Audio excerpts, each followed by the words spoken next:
Nabot na ng mga lupa oh.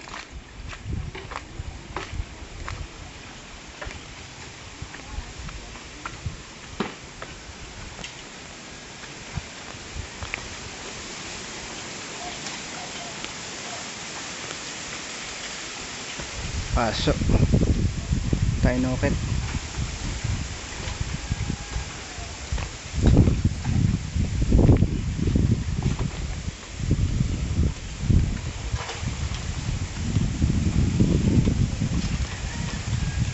Kakadaan ba din eh? Kakadaan naman. Dito lang sa may hagdan-hagdan eh. Ito yung lampas talaga. Sa hagdan-hagdan lang ano? Hagdan-hagdan daw. Mas matindi ngayon.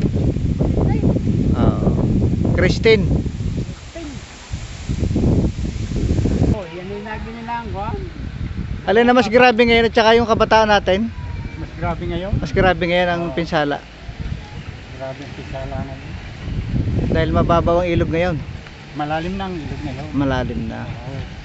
Kasi kung yan yung mababaw, mas tataas ang tubig. Ang dami na natipak na lupa no?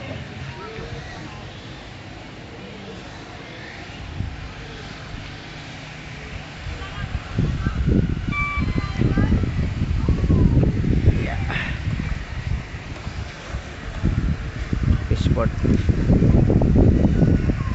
Tubig iabot hanggang sa tulay na yan. Dito pa tubig. Inabot. Oh, ayan. May mga basura pa. Ayun oh, inabot yung tulay kagabi. Hanggang baywang pa ng tao na nakatayo no? Kaingin yung fishport. Alas 12:20 ng hapon. October 25. Bukas ay mag-special session ang Sangguniang Bayan para makapag-release ang ating pamahalaan lokal sa pangunguna ni Mayor Arca ng Calamity Fund.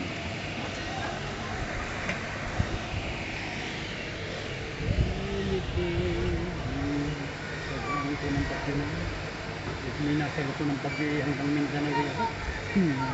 Dati, yan lang ang bagong kagayan. Dati safety yun eh.